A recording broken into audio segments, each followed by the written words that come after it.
여러분 안녕하십니까, 반장입니다. 지난 2월 7일 하얼빈 동계아시안게임 개막식에 초청받아 중국을 방문한 우원식 국회의장이 시진핑 국가주석을 만났습니다. 시 주석이 한국 국회의장을 접견한 것은 지난 2014년 이후 처음인데요. 당초 15분 예정이었던 이날의 만남은 이보다 2배 늘어나 시 주석과 우 의장은 약 40분 동안 대화를 나누는 보기 드문 장면을 연출했습니다. 여기에 시 주석의 발언 내용도 상당히 우호적이었는데요. 우 의장이 올해 10월 말 경주에서 열리는 에이펙 정상회의 참석을 요청하자 시 주석은 에이펙 정상회의에 중국 국가주석이 참석하는 것은 관례라며 관련 부처와 함께 참석을 진지하게 고려하고 있다고 하는가 하면, 우 의장이 한한령 해제의 필요성에 대해 언급하자 시 주석은 문화교류는 양국 교류의 매력적인 부분으로 과정에서 불거지는 일은 피해야 한다고 말해 국내 관련 업계들로 하여금 한한령 해제에 대한 기대감을 높이게 만들기도 했습니다.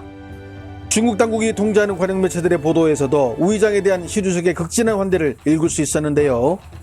먼저 관영 CCTV는 저녁 메인 뉴스에서 시 주석과 우 의장이 맨 앞줄에 서서 연회장에 입장하는 장면과 두 사람의 면담 내용을 상세히 보도했으며, 인민일보는 다음날인 8일 이면 오른쪽 맨 위에 두 사람의 접견 내용을 소개하며 대화하는 모습을 보였습니다.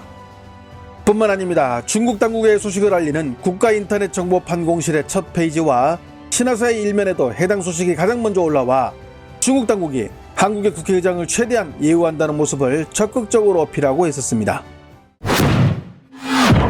한편 시 주석은 현재 국제지역 정세의 불확실성이 늘었는데 중국과 한국은 응당 함께 노력해 중한 전략적 협력 동반자 공개 발전을 공고히 해야 한다고도 강조하는가 하면, 5일 우 의장을 만난 국가서열 3위인 짜오러지 전인대 상무위원장은 우 의장에게 민감한 문제를 원만히 처리해 중한관계의 정치적 기초를 유지, 보호하자고 말했는데, 통상 중국이 말하는 민감한 문제는 사드를 지칭해온 용어로 중국 당국이 과거와는 완전히 다른 진앙적인 자세를 취하는 모습을 보여줬습니다.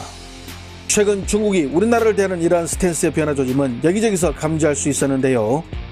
중국 정협위원으로 주로 문화교류 방문에서 여러 안건을 다루는 위치에 있는 고어위엔위엔 위원은 정협위원이라는 신분으로는 드물게 한국 드라마를 칭찬해 큰 주목을 받았습니다. 韩国啊，它之所以被人接受，它其实内容你会发现，它对自己的民族文化是不遗余力大力推广，它里边很多元素都是自己民族的文化，但是呢，它整个的呈现是一个非常日常的状态，就是我的是真实的生活，就是人生存在这，他是个人，首先这是真的，第二他是生活着的，是鲜活的生活啊，第三呢，我们想讲的就是它是日常的生活。就是别把一种主题性的东西呢，过于高大上的东西，把抽象的概念性的东西，只是抽象的概念，是让我们可能更多的要借助的，把它落实到我们有情。 온라인 플랫폼에 올라오는 뉴스에서도 이를 발견할 수 있었는데요. 얼마 전 왕이는 왜 중국인들은 한국이 강세를 보이는 분야를 무시하는 것인가, 우리가 애써 업신여기는 한국의 강점은 무엇인가 라는 뉴스를 보도한 적이 있는데요. 왕이는 한국의 대중문화, 전통, 예술, 경제, 음식 등 전 분야에 걸쳐 온라인에서 잘못 이해하고 있거나 고의로 폄하하는 영역들을 자세히 예로 들며 이를 개진할 필요가 있다고 언급해 눈길을 끌었습니다. 특히 한 플랫폼에 올라온 왜 우리는 한국에 대한 편견을 버릴 수 없는가 라는 제목의 뉴스에는 무려 5,000개가 넘는 댓글이 달리기도 했는데요. 매체는 한국에 대한 객관적인 인식 부족, 너무 과도한 일반화, 문화적인 차이, 한국 역사의 경시라는 이 4가지 이유가 한국에 대한 편견을 부추긴다고 지적하며, 결국 이를 넘어서야 한국을 정확히 바라볼 수 있다고 강조하기도 했습니다. 우연의 일치인지 모르겠지만 최근 이러한 기조의 변화는 중국판 틱톡인 더우인에서도 한국을 객관적으로 바라보자는 주제를 지닌 영상들이 많이 올라오고 있으며, 심지어 과거 이와 관련한 영상들이 역주행까지 하고 있는데요. 지난 2월 13일 중국의 과학기술 및 IT 전문 매체인 이퀄오션 창립자이며 중국의 과학기술 정책 수립에 큰 영향을 끼치고 있는 IT 업계의 거물 황유엔프 CEO는 당신이 한국을 싫어할 수도 있지만 적어도 한국의 장점이 무엇인지는 알아야 한다는 주제로 영상을 올려 중국 내에서도 다소 의외라는 반응들이 줄을 이뤘습니다. 韩国这个国家你可以不喜欢，但你一定要看到它的优点。你在看韩国新闻的时候，是不是觉得这个国家乱七八糟？比如他的总统都没好下场，比如说三星控制了整个国家，比如说韩国老抢别人的东西。但你还应该看到别的信息，比如2024年韩国的经济其实已经赶上了日本，韩国的人均 GDP 是3.6万美元，日本是3.3万美元。另外，在文化层面，你会发现韩流是全球流行的。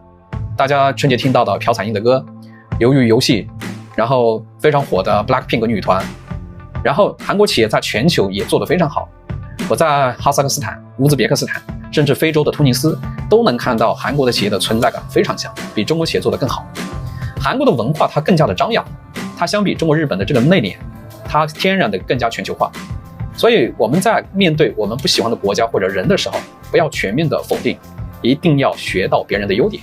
뿐만 아닙니다. 각종 패러디물 영상들로 큰 인기를 얻으며 중국에서 인플루언서들의 인플루언서로 불리는 샤오루어 미디어를 창립한 샤오루어는 지난해 11월 30일 한국이라는 나라에 대해 이야기해보자 라는 영상을 통해 한국인들에 대한 우호적인 감정을 표현했는데요.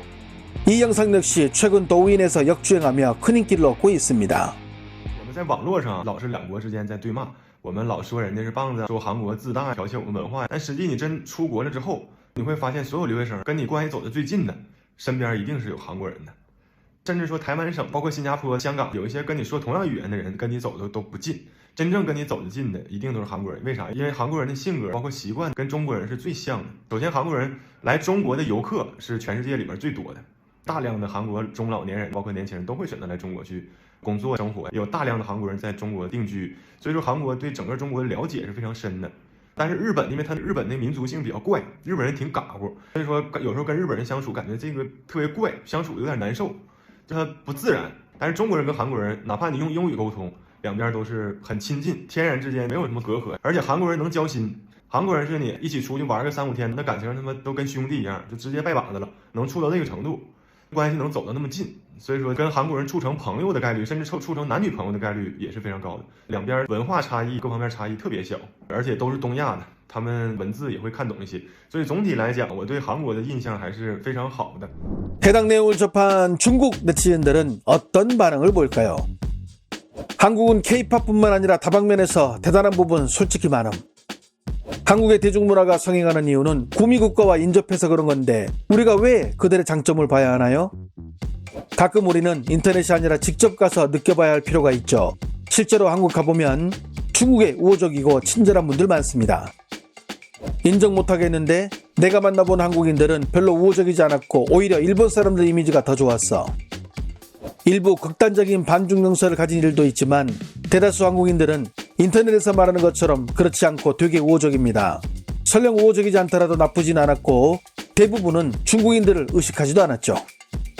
국가의 미래 발전 측면에서 보자면 동북아에서 특히 한중일은 같이 협력하는 게 맞아. 문제는 미국이 이걸 반기지 않는다는 것이지. 내가 한국 드라마를 즐겨보는 이유는 일단 스토리 좋고 등장하는 모든 배우들의 연기력이 지린다는 점. 특히 조연들도 기가 막히게 연기함. 이게 연기인지 생활인지 구분이 안 갈 정도로. 한국 영화는 인간의 본성을 보여주고 한국 드라마를 보면 눈물과 웃음이 범벅되고 특히 아역 배우들 연기력 장난 아님. 슬기로운 의사생활 내 인생작 중국에서 이런 거 가능? 그럼 한국인들은 왜 중국에 대한 편견을 버리지 못하나요? 서두에 말한 시류석과 우의장 접견에서 시류석은 한중이 인문교류를 증진해야 하고 국민 간의 우호적인 정서를 강화해야 한다며 우호적 정서를 강조한 부분이 눈에 띕니다. 한중 간 우호적인 정서의 문제를 본격적으로 거론한 것은 양국 국민 간 정서의 이반에 대한 문제의식을 갖고 있음을 우회적으로 표현한 것입니다. 이러자 20일 중국 국무원은 연내 교육 및 문화 영역에 대한 개방을 확대하겠다는 발표를 곧바로 내놓았습니다. 중국 정부가 올해 10월 경주에서 열리는 에이펙에 시진핑 주석이 참석하기 전에 물밑에서 한중 간의 우호적인 분위기를 조성하는 일환으로 이른바 한한령을 순차적으로 풀겠다는 것으로 해석됩니다. 중국 정부가 이르면 5월에 한한령을 해제할 것이라는 보도가 나오면서 벌써부터 국내에서는 관련주들이 일제히 날아오르고 있어 향후 귀추가 주목됩니다. 좋아요와 알림 설정은 제가 영상을 만드는데 큰 힘이 됩니다. 시청해주셔서 감사합니다. 행복한 하루 보내시길 바랍니다.